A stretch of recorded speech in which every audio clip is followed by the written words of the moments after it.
La grande interview reçoit pour ce top numéro Pascal Affi-N'Guessan, président du Front populaire ivoirien. Cette grande interview, comme je l'ai dit à l'entame de cette émission, recevra pour vous Pascal Affi-N'Guessan, président du Front populaire ivoirien. Elle sera déclinée en 5 grands points. D'abord, les mutineries qu'a connues la Côte d'Ivoire ces dernières semaines, l'évolution du procès du président Laurent Gbagbo, la présidentielle 2020, l'élection du tout nouveau président de la République française en la personne de M. Emmanuel Macron et bien sûr le point focal de cette grande interview, la marche du 17 juin qui se déroulera dans près de 2 semaines. C'est ça. Et nous serons en compagnie de Thor Rétier, journaliste à l'Inter, et de Hilaire Guébi, journaliste à l'Intelligent d'Abidjan. Pascal Affi-N'Guessan, bonjour. Bonjour. Alors, qui est ce personnage, Pascal Affi-N'Guessan? Pascal Affi-N'Guessan est ingénieur de télécommunications, né à Bois-Dikoro dans le département de Bongouanou, école primaire à Bongouanou, lycée technique d'Abidjan, université d'Abidjan, Institut national des télécommunications d'Evry. Ensuite, cadre dans l'administration, directeur à l'École nationale supérieure des postes et télécommunications. Et puis, bon, la politique a pris le pas depuis 1986. Donc, je suis entré dans la classe. 1986, ça c'est mon année de 1900, voilà, c'est ça. Donc, c'est vraiment à partir de cette année-là que je me suis jeté dans la politique, dans la clandestinité avec le Front populaire ivoirien. En 1990, j'ai été élu maire de Bongouanou. Membre de la direction du parti en 99-2000, ministre du tourisme et de l'industrie dans le gouvernement de transition. Toujours au Front populaire ivoirien. Toujours au Front populaire ivoirien.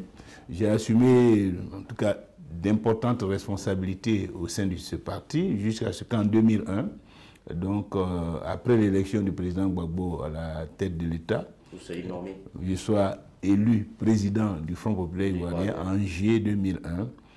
Après avoir été nommé Premier ministre en octobre 2000. Donc, depuis 2001, j'assume cette responsabilité. Et bon, à la tête de l'État, la crise de la rébellion armée de 2002 m'a obligé à prendre du recul par rapport à la direction du gouvernement. Mais j'ai continué. Et donc, bon, disons que cela fait au moins une vingtaine d'années, au moins une vingtaine. Voilà, c'est ça. 30 ans, voilà, 30 ans que je suis dans la vie politique. Donc, vous avez assumé différents postes de responsabilité. Aujourd'hui, on peut dire, pour les téléspectateurs que nous regardent, le seul poste maintenant qui vous reste, c'est la présidence de la République. Évidemment. Puisque j'ai été maire, j'ai été ministre, j'ai été premier ministre, je suis actuellement député de Bongouanou. Ouais. Donc on peut dire qu'en ce qui concerne les institutions, j'ai fait l'expérience de toutes les institutions. Évidemment, le reste dépend du peuple de Côte d'Ivoire, dépend des militants du Front populaire ivoirien. J'ai tenté l'expérience en 2015. J'espère qu'en 2020, les camarades me feront encore confiance, puisque c'est eux qui décident de qui doit les représenter à l'élection présidentielle. Très bien. Alors, le 17 juin, vous organisez une grande marche. C'est ça. On en parlera tout au cours de cette émission. On reçoit Thor Rétier, l'Inter, vous connaissez le journal l'Inter? Bien sûr. On reçoit Thor Rétier, notre ami du journal Inter. Thor Rétier de l'Inter. Alors, on commence d'abord avec les mutineries répétées. Ces deux dernières semaines, la Côte d'Ivoire a été secouée par des mutineries. C'est ça. Alors, Thor Rétier. Ok. Sur ce point des mutineries, que dit le FPI? Mais le FPI a condamné toutes ces violences exactes, mais surtout la signification politique qui est que c'est la faillite de l'État. Parce que dans un État normal, dans un État moderne, on ne peut pas assister à ce genre d'événements. Or, de façon répétitive, nous avons eu des hommes en armes qui ont envahi les rues, qui ont exercé des pressions, qui ont utilisé les moyens que l'État a mis à leur disposition pour assurer la sécurité de tout le peuple, les utiliser à des fins personnelles. Ils se sont plus comportés comme des mercenaires plutôt que comme des militaires de profession. Et c'est cela le danger. Cela signifie qu'aujourd'hui, la Côte d'Ivoire n'a véritablement pas d'armée et que le pouvoir politique est à la merci des hommes en armes. Or, dans une république, c'est l'inverse. C'est les hommes en armes qui sont au service du pouvoir politique. Cela veut dire que notre pays est dans une situation très grave, très dangereuse, et qu'il faut véritablement que les Ivoiriens se mobilisent pour mettre fin à cette situation, pour remettre le pays sur les pieds, et pour normaliser la vie politique, économique et sociale du pays. D'où votre proposition de gouvernement d'union? D'où notre proposition de gouvernement d'union, dans la mesure où nous considérons que cette situation signifie que le gouvernement actuel n'a plus d'autorité, n'a plus de légitimité. Voulez-vous dire que si aujourd'hui le Front populaire ivoirien rentre dans le gouvernement du président Alassane Ouattara, cela va faire changer? Nous ne demandons pas seulement que le Front populaire ivoirien rentre dans le gouvernement, que toutes les forces vives du pays se rassemblent pour prendre en main la gestion du pays, pour résoudre tous les problèmes, pour travailler ensemble. Parce qu'il est évident qu'au cours de ces mutineries, si c'était le peuple qui s'était retrouvé face aux mutins, il y aurait eu une autre issue. Mais le pouvoir illégitime était seul en face, donc il était fragile et les mutins ont profité de cette fragilité pour extorquer des milliards à l'État de Côte d'Ivoire et cela n'est pas normal. Il faut donc que le peuple s'implique dans la vie du pays, que le peuple n'abandonne pas la direction du pays à une équipe qui a perdu tout crédit, toute légitimité. Ok, Monsieur le Président, beaucoup d'Ivoiriens voient d'un œil amusé votre proposition de gouvernement d'union. Est-ce que cette proposition de gouvernement d'union, c'est ce qui peut amener des militaires à renoncer à une revendication? Mais bien sûr. Qui pense que c'est le... Mais vous pensez que dans les autres pays, pourquoi les militaires ne se mettent pas dans la rue pour le faire? Parce qu'ils savent qu'ils vont trouver le peuple en face d'eux. Et c'est ça qui est le fondement de la légitimité. Oui. Dans les pays où l'armée reste dans ses casernes, c'est par respect, et je dirais même peut-être même par peur du peuple. Parce que le militaire, l'armée ne peut pas aller contre le peuple. L'armée peut, à la limite, mener des actions qui peuvent se traduire par quelques morts. Oui. Mais face au peuple, l'armée recule toujours. Donc le président Afingué semble-t-il dire que si le peuple était sorti, l'armée aurait reculé. C'est sûr. Mais si le peuple était sorti, que l'armée tirait, on n'aurait pas également des morts? Oui, mais l'armée allait reculer dans tous les cas. Parce qu'il y aurait des militaires qui n'auraient pas accepté qu'une partie de l'armée tire sur le peuple. Vous l'avez vu cela au Mali, oui, avec Moussa Traoré. Oui. Et donc, c'est dans plusieurs autres pays. Pourquoi le Front populaire que vous dirigez n'a pas lancé un appel aux Ivoiriens? C'est ce que j'avais voulu demander.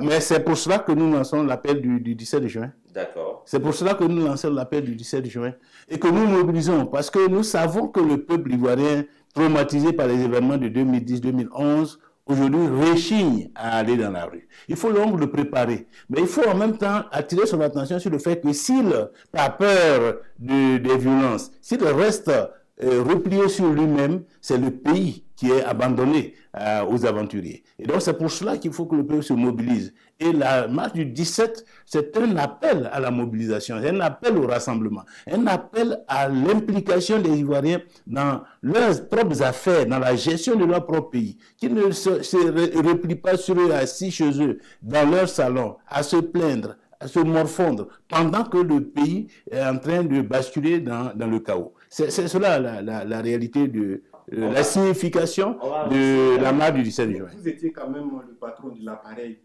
politique du président Laurent Gbagbo quand il était au pouvoir. Sur le point des revendications des ex-mutins, on peut les dire ex-mutins, qu'est-ce qui a été dit au niveau des accords politiques de Ouagadougou? Mais rien du tout. Ces mutins, ces personnes qui se sont mutinées n'ont rien à voir avec les accords politiques ni de Ouagadougou ni de Pretoria.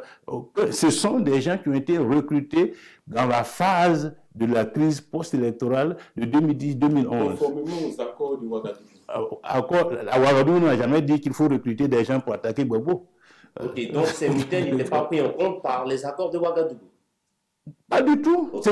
Ces mutins n'ont rien à voir avec les accords de Ouagadougou. C'est tout le contraire. C'est l'accord secret entre M. Ouattara et ces mercenaires qui ont été recrutés pour l'accompagner dans son combat pour la conquête du pouvoir en 2010-2011. Ce sont ceux-là. C'est cet accord-là qui est en jeu aujourd'hui. Et c'est pourquoi certaines personnes, et je suis d'accord avec elles, disent que ce n'est pas normal qu'un accord privé, qu'un contrat privé, qu'un candidat à une élection présidentielle a signé avec des combattants. parce qu'il veut que ses combattants l'accompagnent, que ce soit le peuple de Côte d'Ivoire qui paye à la place de celui-là. Très bien. Merci. On va continuer avec l'évolution. On va continuer avec l'évolution. Ce que nous recherchons, c'est d'abord que ceux qui gouvernent sachent que les Ivoiriens ne sont pas... Voilà, c'est ceux qui sont là qui reçoivent, mais vous n'avez pas été reçu, mais je suppose que ça ne vous... Je n'ai pas formulé de demande, et puis je n'ai pas été celui... Mais comme ça vous intéresse, vous avez pu faire la demande. Donc, si l'appareil politique du président Laurent Gbagbo, bien sûr. Il est normal que vous soyez reçu. Mais bien sûr. Mais comment ça se fait que vous n'êtes pas reçu? Allez, je lui poser la question, parce que c'est lui qui reçoit. Il peut vous dire pourquoi. Mais moi, je n'ai pas de complexe là-dessus. Parce que chacun reçoit, le président Gbagbo reçoit qui il veut et quand il veut. Alors, s'il ne peut pas trouver utile de me recevoir à l'heure actuelle, qu'est-ce que vous voulez que je fasse? Moi, je continue à mener mon action ici. Alors, en attendant qu'il soit prêt à me recevoir. Je ne crois pas que ce soit des communions qu'on va, par exemple, pour se pardonner des péchés quand on va à la haie. Et donc, moi, je n'ai pas de complexe vis-à-vis de cette question. Je vois que ça préoccupe beaucoup de gens, mais moi, ça me préoccupe nullement parce que mon combat se trouve ici en Côte d'Ivoire. Aider les Ivoiriens à sortir de la situation dans laquelle le pays se trouve, à combattre tout ce que nous vivons à l'heure actuelle. Mon combat n'est pas... forcément. On va continuer également avec le mois de mai, qui a été certes secoué pour le compte de la Côte d'Ivoire par des mutineries, mais également pour la France qui a recruté parce que on pourrait dire que ça a été quelque chose d'étonnant pour toute la presse internationale avec l'élection d'Emmanuel Macron, tout jeune à l'âge de 39 ans qui brigue la magistrature suprême du côté de la France. Votre point de vue, M. Afin-N'Guessan, sur cette élection qui d'ailleurs au cours d'une interview a déclaré qu'il dénonce et qu'il décide de rompre avec les pratiques de la France africaine. Non, d'abord, il faut saluer l'audace, il faut saluer l'intelligence. Parce qu'à cet âge-là, réussir à passer entre les filets de la politique française pour s'imposer à la tête de l'État, il faut d'abord faire preuve de beaucoup d'intelligence et d'audace. Et je crois que c'est ce qu'il faut d'abord saluer. Mais au-delà de la performance personnelle, c'est la situation politique générale de la France, la signification politique de cette élection qu'il faut regarder, à savoir que manifestement, le peuple français est un peuple qui sait faire les ruptures, qui sait prendre ses responsabilités et qui assume pleinement sa souveraineté, parce qu'à un moment où il se rend compte que les appareils politiques anciens ne répondent plus à ses aspirations, ne sont plus capables de son point de vue à lui assurer l'avenir qu'il souhaite, le peuple n'a pas hésité à faire le choix, un choix audacieux, à faire le choix d'un jeune qui est sorti des rangs en un an et qui a réussi à s'imposer. Donc je crois que c'est cela. Ce qui signifie quoi? Ce qui signifie que l'avantage que les pays occidentaux ont avec nous, c'est qu'ils savent faire les ruptures. Et qu'au lieu de faire ces transitions à travers les armes, ils préfèrent faire à travers le choix démocratique. Et vous êtes l'homme de la rupture. Oh, la rupture, oui, dans une certaine mesure, parce qu'aujourd'hui, quand on regarde la situation de la Côte d'Ivoire, il y a aussi un besoin de rupture. Un besoin de rupture, un besoin de reconstruction, de recomposition. Henri, question? Il y a un besoin de rupture, vous le dites. Afi voit-il un Macron ivoirien? Oh non, Macron c'est Macron, Afi c'est Afi. On n'a pas d'abord le même âge, on n'a pas la même expérience politique, on n'est pas dans le même contexte politique. En France, il n'y a pas ces mutineries auxquelles nous assistons. Macron, on pourrait assister à cela en Côte d'Ivoire. On peut dire que ce qu'il faut retenir de cette expérience Macron par rapport à notre pays, c'est qu'il ne faut pas exagérer l'importance des appareils politiques dans l'accession au pouvoir d'un homme. En Côte d'Ivoire aussi, pour l'avenir proche, il faut savoir que l'équation personnelle aura une grande importance et qu'il faut donc la construire, cette équation personnelle. Même si derrière vous bâtissez un appareil politique pour vous accompagner, sachez que c'est d'abord sur votre propre équation que le peuple va s'appuyer pour faire son choix. Très bien. On part maintenant avec la présidentielle 2020, qui a 3 ans. Près de 3 ans, vous allez encore, on va vous voir encore sur toute la ville d'Abidjan, dans les villes d'intérieur, pour une grande mobilisation auprès de vos militants. Un mot déjà, et puis la vision futuriste pour 2020. Oui, 2020, c'est aussi un grand défi pour le pays. Comment faire pour que cette échéance ne fasse pas basculer le pays dans de nouvelles violences? C'est une grande équation. Quand on regarde le contexte politique aujourd'hui, qui n'est pas du tout stabilisé, qui n'est pas sécurisé, et où les armes continuent de crépiter, on a de bonnes raisons d'avoir des inquiétudes. Et je crois que ces 3 ans qui restent doivent être 3 années pour construire la paix, la stabilité, pour restaurer les libertés, la démocratie, de manière à ce que en 2020, ce soit une compétition loyale, transparente, qui permette aux Ivoiriens de se donner les institutions qu'ils souhaitent. Et je crois que pour nous, c'est ça le grand défi. Alors, comment faire? Et c'est pour cela qu'il faut ce grand dialogue national, pour, je dirais, nettoyer le pays de toutes les causes, des sources de discorde, de tensions, d'incompréhension, de manière à ce que nous soyons d'accord sur les fondamentaux de la vie politique nationale et que la compétition politique qui va avoir lieu se fasse vraiment dans la paix, dans la stabilité. Très bien. Maintenant, oui, sur ce point, le président Afi se prépare pour 2020 dans le FPI. On le sait, on ne va pas passer cela sous silence. Il y a une dissidence qui ne dit pas son nom, tout le monde le sait. Le camp en face aussi se prépare avec BDS 2020. Est-ce que vous avez plus de chance? Ah oui, une compétition, tout le monde a ses chances. 2020, ce ne serait pas 2015.